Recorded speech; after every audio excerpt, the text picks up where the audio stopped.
noches para todos, bienvenidos a la segunda edición de Seguí de Noticias. ¿Cómo estás, Leo? ¿Qué tal? Buenas noches, bien? Muy bien. Bueno, hoy tenemos un programa donde vamos a abordar varias cuestiones. Vamos a hablar obviamente de este paro docente y lo que viene de aquí en adelante, teniendo en cuenta esta resistencia por parte de las autoridades a abrir paritarias. Vamos ya con los temas del día.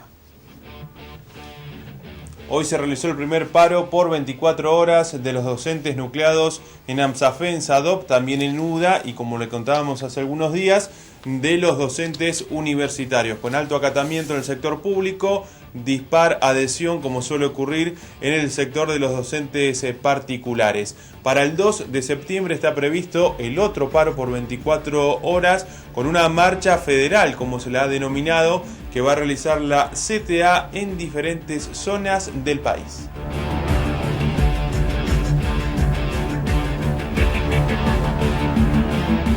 La semana pasada se presentó este programa para la inclusión de las personas trans, una iniciativa que llevan en conjunto el gobierno, organizaciones sociales y también la Organización de Naciones Unidas. ¿En qué consiste este programa? ¿Hacia qué se apunta? ¿La inserción laboral, la inserción escolar? Va a estar con nosotros el responsable del área del gobierno para tratar de contarnos más detalles acerca de este programa que ya está en marcha. Vamos a hablar de un hecho de inseguridad ocurrido en la mañana de hoy en Civils al 3500, donde un vecino resultó, como vemos, con un tajo pequeño, por suerte, en su abdomen, luego de que fuera robado. Le sustrajeron dinero. Él es repartidor en una empresa en Santa Fe, pero tuvo una mañana bastante insólita porque la policía logró detener al supuesto ladrón y directamente lo enfrentó para decirle: ¿lo reconoces, sí o no? Ante el temor dijo: no, la verdad que no puedo reconocerlo. Y durante la tarde el mismo delincuente se paseaba enfrente de la casa de este vecino con sorna, obviamente ignorando todo lo que había ocurrido. Bueno, con mucha bronca este vecino y trabajador nos contó lo que le ocurrió en la mañana de hoy.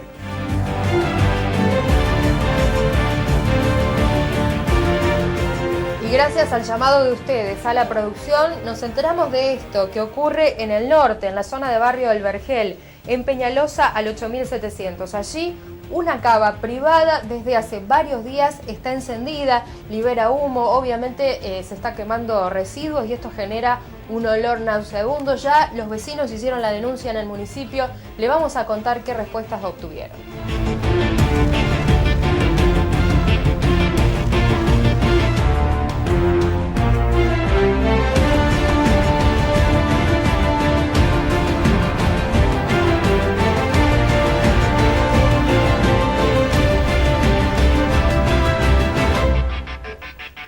El tema del día, sin dudas, es este reclamo que vienen llevando adelante los docentes, tanto públicos como privados, para una reapertura de la paritaria, no solo para discutir salarios, sino otras cuestiones que también están en juego.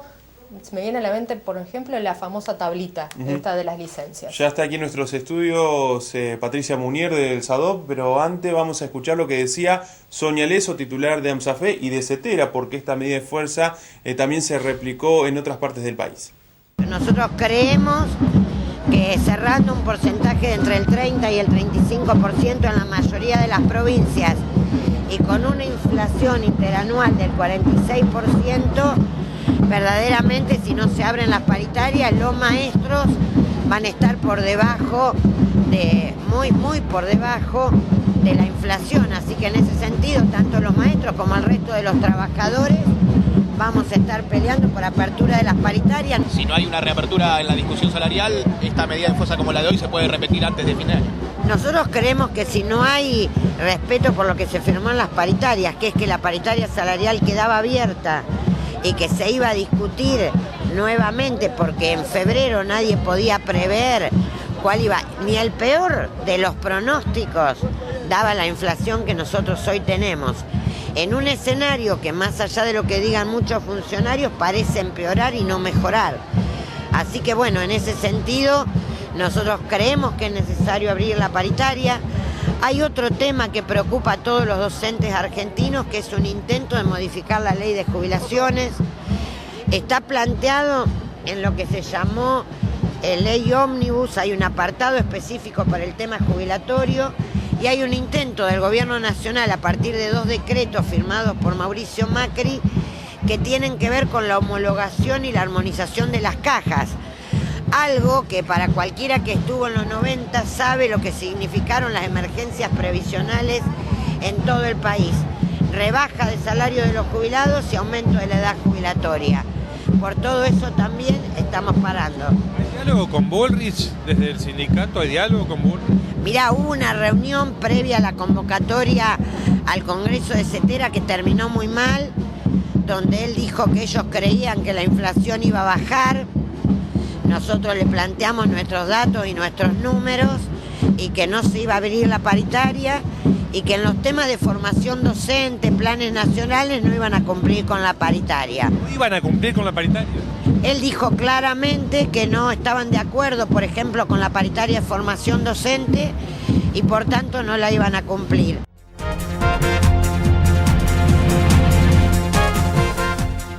Se lo anticipábamos, ya está con nosotros Patricia Muriel de Sadov. ¿Qué tal, Patricia? ¿Cómo te va? Muy bien, buenas noches. ¿Cuál ha sido el acatamiento aquí en los establecimientos privados a esta medida de protesta que es a nivel nacional? Un acatamiento muy importante. En el interior siempre es el 100% de acatamiento, no hubo ninguna escuela que haya trabajado. En la ciudad siempre hay un par de establecimientos que no se adhieren a la medida de fuerza, los docentes, ¿no? Pero fue muy importante, estamos hablando de un 85-90% de acatamiento, porque esta vez se han sumado más escuelas y más docentes al plan de lucha que establecimos la semana pasada. Que no se hayan adherido no quiere decir que no compartan el reclamo.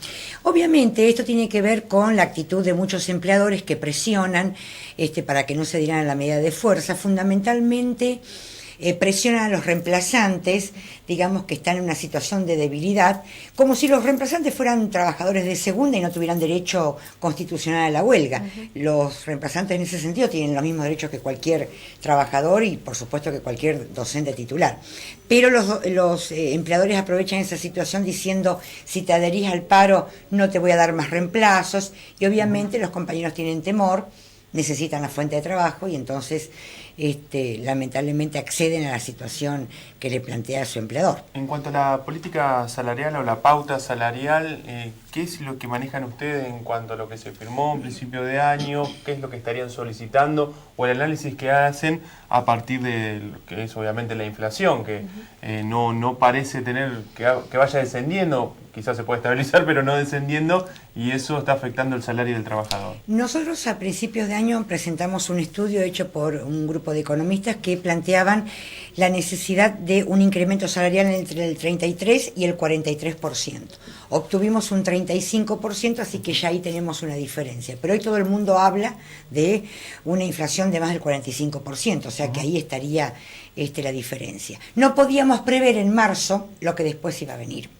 Ni siquiera podíamos prever la inflación, mucho menos los tarifazos, el aumento del transporte, bueno, del costo de vida, digamos, que implicó que el salario haya perdido el poder adquisitivo que perdió. Y si este salario acordado en marzo no alcanza en agosto del 2016, mucho menos va a alcanzar en marzo del 2017, que es cuando pretenden los gobiernos provincial y nacional reabrir la paritaria. Por eso estamos planteando la necesidad de la urgente reapertura ya, en este mes de agosto. ¿Y ustedes han calculado cuál sería el piso, digamos, para discutir o a partir de qué porcentaje más se tendría que actualizar hasta fin de año? Nosotros somos prudentes con los números, nunca decimos números así al azar para, digamos, no trabar ninguna discusión ni ningún acuerdo, pero estamos hablando de por lo menos que ya hay una diferencia del 10% o más en los números que manejábamos desde marzo. Pero lo importante acá, más allá de los números, que obviamente es lo que hoy nos tiene más preocupados, es lograr la voluntad política del gobierno provincial y del gobierno nacional de que reabran la discusión. Se niegan sistemáticamente, no lo han dicho en el ámbito formal, que es la paritaria, en el ámbito en el contexto del Ministerio de Trabajo, lo han dicho a través de los medios de comunicación. No se ha sentado ni el gobierno provincial ni el nacional a discutir esta cuestión con sus trabajadores, situación que nosotros vemos con mucha preocupación. Claro, ellos hablan de una pauta ya establecida a nivel durante el año, que no, el objetivo es no reabrirla. ¿Ustedes entienden que esta decisión se puede torcer, digamos, con las medidas de fuerza, con las protestas? Nosotros esperamos que sí. Históricamente, o por lo menos los últimos años, los acuerdos paritarios efectivamente eran anuales.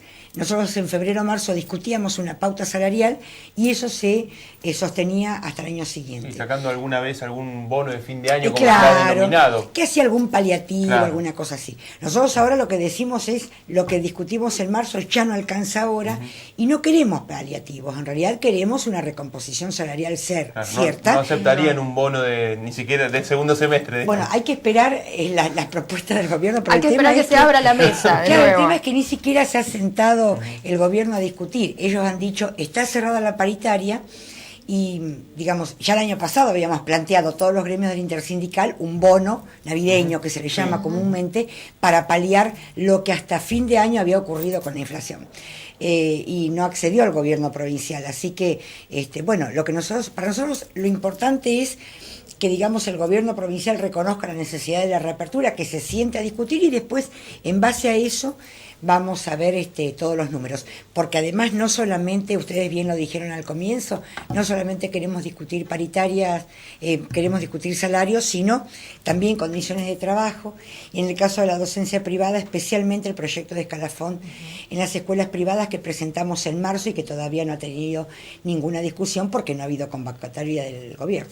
Patricia, ¿qué posibilidades hay de que efectivamente el gobierno provincial abra la negociación, teniendo en cuenta que incluso a nivel nacional el ministro del área sí les dijo en la cara a los gremios que esto no se iba a abrir, incluso que había puntos de la paritaria nacional que no se iban a cumplir directamente? Exactamente. Bueno, nosotros quisiéramos que el gobierno provincial no tenga la actitud del gobierno nacional, que no avale de alguna manera la postura de Bullrich, que es totalmente irrespetuosa y totalmente, obviamente, ilegal, porque no cumplir los acuerdos paritarios que él mismo firmó a fines de febrero, digamos, parece una cuestión que no tiene ni pie ni cabeza, digamos, ¿no?, en esta situación. Nosotros quisiéramos que el gobierno provincial tenga una actitud distinta. Creemos que la podría tener. La tuvo, de hecho, en febrero, cuando el gobierno Bullrich le planteó a las provincias ofrezcan el 25% de aumento, y la provincia acá terminó ofreciendo el 35%. Ahí se demostró una actitud distinta, de alguna manera, a la que venía teniendo el gobierno nacional. Esperemos que esta vez ocurra lo mismo. También otro de los puntos que originaron el conflicto es la denominada tablita o esta tabla con los días de licencia. Luego lo que fue esta presentación por parte del Ministerio, la objeción que realizaron ustedes, también hubo una denuncia de algunos certificados, digamos, irregulares por parte de algunos médicos. Esto generó también otra polémica, y si te parece queríamos compartir, Patricia, dos visiones que se han dado en el día de hoy, y después obviamente vamos a pedir la opinión por parte del sindicalismo, que es la del diputado Garibaldi, Julio Garibaldi, que le está pidiendo al Colegio de Médicos qué medidas va a tomar con aquellos profesionales, se entiende, cometieron algún tipo de irregularidad al emitir estos certificados. El Ministerio de Educación viene llevando adelante un trabajo de investigación muy profundo de las licencias médicas que se otorgan en la cartera ministerial, y en eso detectó un número aproximadamente de 50 médicos que tenían muchas certificaciones de licencias médicas otorgadas precisamente a docentes. Entonces, a partir de ese estudio se hizo un pedido a los colegios de médicos, y desde la Cámara de Diputados estamos acompañando la medida que tomó el Ministerio de Educación de la provincia y pidiendo también a los colegios de médicos de la primera y segunda circunscripción de la provincia de Santa Fe que digan, bueno, qué acciones van a llevar adelante frente a estos 50 médicos, que no los juzgo porque, bueno, no tomo una definición cerrada, digo, hay que ver qué es lo que ocurrió, pero algunos más de ellos otorgaron más de 200 licencias en un mes, otros el mismo día atendieron a gente en Florencia y después lo hicieron en Firmat, es decir, en el norte y en el sur de la provincia, una punta a la otra. Bueno, muy dudosos, creo que hay que tomar cartas en el asunto. Y hay una ley provincial, la ley 3950, que otorga precisamente a los colegios de médicos la potestad para velar por el resguardo de la profesión y para también controlar la buena fe en el ejercicio de la profesión del arte de curar. Por eso nos parece fundamental que se tomen cartas en el asunto. Para no generalizar la actividad de los médicos, sino puntualizar quiénes son los que en principio sospecha podrían haber cometido algún tipo de irregularidad. Exactamente, porque como en toda profesión, ¿no? O en toda área de trabajo, los hay de todo tipo, y en este caso estamos hablando, fíjense, un número de aproximadamente 50 médicos, lo cual es un puñado muy chico en relación al universo total. Lo mismo con los docentes, por supuesto que hay docentes que han abusado de las licencias médicas, pero la inmensa mayoría no lo han hecho, por eso es para resguardar, por un lado, al sistema de salud y a la educación pública santafesina, pública y privada, pero también a los profesionales que ejercen bien su tarea, que son la inmensa mayoría, vuelvo a repetir, y acompañar el trabajo del Ministerio de Educación, porque se animó a meterse en un tema delicado, se animó a llevar adelante medidas para denunciar y revertir un estado de situación que creemos que no es el correcto, y nos parece fundamental acompañar este tipo de iniciativas. Los que también pidieron que se dé a conocer la investigación, los detalles de la investigación y las personas involucradas son los representantes del sindicato que nuclea a los médicos, estamos hablando de AMRA, que en un documento, en un comunicado con un título duro, no escatima críticas y cuestionamientos al Ministerio de Educación. Ellos hablan de matar al mensajero y en ese comunicado advierten que en su momento se disolvió el área que estaba creada específicamente dentro del Ministerio de Educación para analizar las licencias docentes y que hoy por hoy los médicos que otorgan estos certificados lo deben hacer en un formulario oficial diferente. Dice que ahora se está acusando a todos los médicos, cuando son algunos específicamente los que podrían haber cometido estas irregularidades, y que hay que tener en cuenta varias cuestiones. Primero, la cuestión de la accesibilidad que tienen los docentes a determinados profesionales, depende de la localización en la que se encuentren o en la que dicten clases o en la que vivan, la especialidad. Dicen que algunos quizás son los únicos especialistas en un radio y por eso tienen tantas licencias otorgadas. Y el otro caso es que habla del tiempo en el cual se solicita o se otorga esta licencia, que tiene que ver muchas veces con el tiempo que ellos consideran necesario para el restablecimiento de la salud. En un punto especial, dice la ministra de Educación, no encuentra mejor respuesta al ausentismo docente que acusando públicamente a los médicos, soslayando de esta manera la responsabilidad que le cabe e insta a los profesionales médicos directamente a no emitir los certificados en estos formularios oficiales, sino hacerlos en un recetario específico que ellos cuentan para resguardarse de esta situación. Una situación compleja que va adoptando otras aristas a medida que pasan las semanas. Obviamente ustedes han sido muy críticos también. Sí, fuimos muy críticos porque, digamos, en el caso de las declaraciones del diputado Garibaldi, él acentúa la cuestión en la cuestión médica, digamos. Y nosotros estamos discutiendo el tema de preservar el derecho a la salud y el derecho a las licencias que los compañeros docentes tienen, porque esa es una normativa que nosotros acordamos hace muchos años y que se ha ido incluso modificando y avanzando por mejoras y más derechos. Nos parece que el Ministerio de Educación hizo un proceso a la inversa. Primero tomó la decisión de la tablita y después dijo voy a investigar y auditar. Debió hacer al revés, primero en todo caso investigar y auditar y después ver cómo se resuelve. También dice la ministra de Educación que este es un tema que no es para discutir en paritaria. Nosotros creemos que sí, porque tiene que ver con nuestros derechos, y los derechos ahí se discuten y se acuerdan. Obviamente que el Ministerio tiene el derecho a auditar todo lo que quiera. Siempre el empleador, que en este caso es el empleador de los docentes oficiales, que es el Ministerio de Educación, y en el caso de los empleadores de las escuelas privadas, tienen derecho a auditar el control de ausentismo de sus trabajadores, pero no de esta manera. Una tablita que impone cantidad de días sin tener en cuenta qué tipo de docente es, si tiene patologías de base, si necesita más o menos. Es decir, nosotros tuvimos casos de, para una gripe 2 días, no es lo mismo para una docente que tiene patologías de base o que está embarazada, que para otro docente que no tiene tantos inconvenientes en su salud. Bueno, pero de todos modos, la cantidad de días es una discusión de criterios médicos que tienen que discutir los médicos. Nosotros vamos por nuestro derecho a la salud para preservar la salud, y nos parece que el Ministerio debería preguntarse ¿por qué se enferma el docente?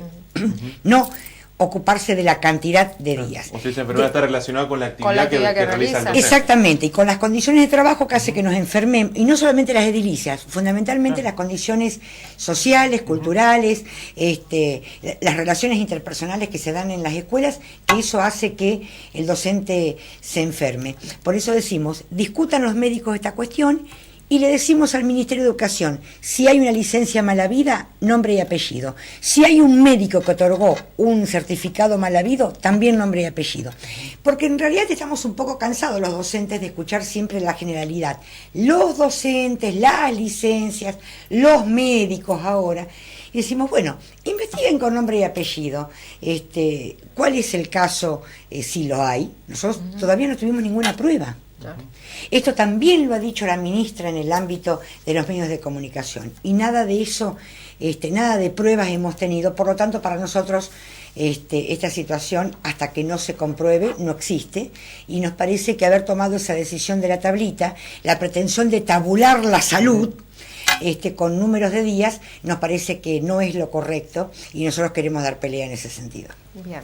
Gracias, Patricia, por venir. Gracias a ustedes, muy amables. Primera pausa en CD Noticias, ya regresamos. I'm a top act show.